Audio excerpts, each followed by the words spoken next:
Hello my students, आज की इस वीडियो के अंदर हम डिस्कस करने जा रहे हैं ट्रांसमिशन ऑफ रेडियो सिग्नल। किस तरह सिग्नल को in the form of radio waves एक पॉइंट से दूसरे पॉइंट तक हम सेंड और रिसीव कर सकते हैं। रेडियो स्टेशन के ऊपर बैठा हुआ जो शख्स है वो बातचीत कर रहा है, उसकी आवाज को आप बिना किसी वायर के, किसी और मटेरियल के आप सुन सकते हैं दूर दराज बैठे हुए अपने रेडियो के जरिए। तो ऐसा किस तरह से मुमकिन होता है, इन तमाम चीजों को डिटेल से डिस्कस करते हैं। तो सबसे पहले आपको जो मेन दो कंपोनेंट्स हैं उसके बारे में बता दें, एक ट्रांसमीटर और एक रिसीवर। ट्रांसमीटर क्या करता है, आपका जो सिग्नल है उसको कन्वर्ट करता है इलेक्ट्रोमैग्नेटिक वेव के अंदर। वो इलेक्ट्रोमैग्नेटिक वेव ट्रैवल करती है और उसके बाद जहां कहीं रेडियो पाया जाएगा, रेडियो एंटीना जो है वो उस इलेक्ट्रोमैग्नेटिक वेव को कैच करता है और दोबारा से उसको साउंड के अंदर कन्वर्ट करता है। तो ये प्रोसेस किस तरह से हो रहा होता है, चलिए इसको डिटेल से हम डिस्कस करते हैं। सबसे पहले आपको इसके डिफरेंट कंपोनेंट्स की बात बता देते हैं। ये हमारे पास ट्रांसमीटर है, इसके अंदर जो आपकी बुक के मुताबिक डायग्राम है, ये माइक्रोफोन है और ये ऑडियो एम्पलीफायर, और उसके बाद फिर एक मॉड्यूलेटर है, उसके आगे एम्पलीफायर लगा होता है और एम्पलीफायर के बाद एंटीने से हम सिग्नल को यहां सेंड कर देते हैं। अब जरा गौर से देखिए, ये डायग्राम से समझना थोड़ा सा मुश्किल है, मैंने एक और डायग्राम बनाई है उसके ऊपर। यहां पर ये साउंड का सिग्नल आया है। साउंड का सिग्नल जो है वो माइक्रोफोन में आता है। माइक्रोफोन इस साउंड के सिग्नल को कन्वर्ट कर देता है इलेक्ट्रिकल सिग्नल के अंदर। तो ये इसने इसको इलेक्ट्रिक सिग्नल में कन्वर्ट कर दिया है, लेकिन उससे पहले इसको एक बार एम्पलीफाई किया जाता है। ये जो एम्पलीफायर लगाया हुआ है ऑडियो एम्पलीफायर, ऑडियो एम्पलीफायर इस साउंड के सिग्नल को यूं समझ लें एम्पलीफाई कर देता है, पावर दे देता है, क्योंकि उसने लॉन्ग डिस्टेंस ट्रैवल करना है।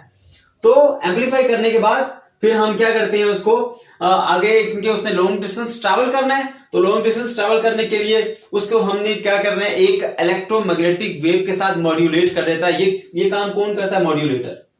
मॉड्यूलेटर क्या करता है, आपके ऑडियो सिग्नल के साथ ये एक इलेक्ट्रोमैग्नेटिक वेव को अटैच कर देता है।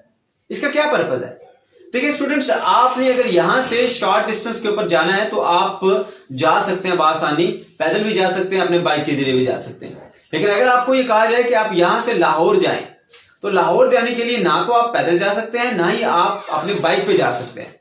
तो आपको क्या करना पड़ेगा, या तो किसी गाड़ी का इस्तेमाल करना पड़ेगा या कोच के थ्रू जो एक मुसाफिरों को लेके जाती है और आती है उसका इस्तेमाल करना पड़ेगा। तो कोई ना कोई आपको ऐसा कैरियर चाहिए जो आपको लॉन्ग डिस्टेंस पर लेकर जाए। तो ये जो सिग्नल है हमारे पास, ये इलेक्ट्रिक सिग्नल है जो आया, ये लॉन्ग डिस्टेंस के ऊपर ट्रैवल नहीं कर सकता। अगर हम वायर की बात करें, जैसे हमने टेलीफोन वायर की बात की थी, तो वायर की जब लेंथ बढ़ जाती है तो उसकी रेजिस्टेंस बढ़ जाती है, उसकी वजह से ये जो सिग्नल है लॉन्ग डिस्टेंस के ऊपर ट्रैवल नहीं कर पाता। तो हमें कुछ ऐसा सोर्स चाहिए कि जो हम इस सिग्नल को लॉन्ग डिस्टेंस पे ट्रैवल करा लें। तो इलेक्ट्रोमैग्नेटिक वेव्स हमारे पास ऐसी वेव्स होती हैं जो बिना किसी मीडियम के, कोई वायर रिक्वायर्ड नहीं है, कुछ मटेरियल रिक्वायर्ड नहीं है, वो लॉन्ग डिस्टेंस तक ट्रैवल कर सकती हैं। तो हमने इसको फिर क्या किया, इसके साथ, इस सिग्नल के साथ एक इलेक्ट्रोमैग्नेटिक वेव को मॉड्यूलेट करा दिया। वो मॉड्यूलेट कौन कराता है, ये मॉड्यूलेटर।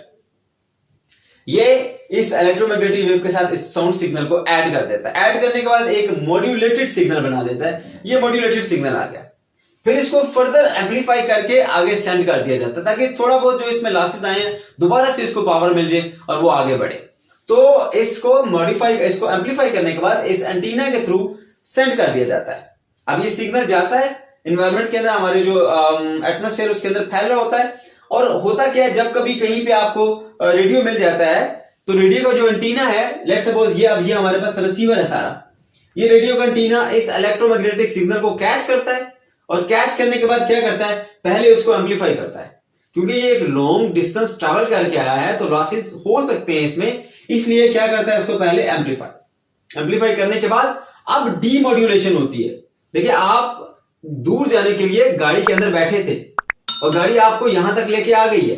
अब आप गाड़ी से उतर जाएंगे, हट जाएंगे, गाड़ी चली जाएगी, आप अपनी मंजिल पे चले जाएंगे। इसी तरह से यहां पर भी जो सिग्नल आ गया है उसको एम्पलीफाई कर दिया है, अब वो अपनी डेस्टिनेशन में पहुंच चुका है। यहां पर डीमॉड्यूलेशन होगी, यानी जो इलेक्ट्रोमैग्नेटिक वेव आपके साउंड सिग्नल के साथ अटैच की थी, जो लॉन्ग डिस्टेंस तक ट्रैवल करा के आई है, अब उस इलेक्ट्रोमैग्नेटिक वेव को सेपरेट कर दिया जाता है दोबारा से। मॉड्यूलेशन में इन दोनों को ऐड किया गया था, अब क्या किया, इन दोनों को सेपरेट कर दिया गया, ये अलग होगी और ये अलग होगी। तो यहां पर हमारा जो रिक्वायरमेंट है वो ऑडियो सिग्नल है, तो उस ऑडियो सिग्नल को दोबारा से एम्पलीफाई करने के बाद स्पीकर के थ्रू उसको साउंड के अंदर चेंज कर दिया जाता है।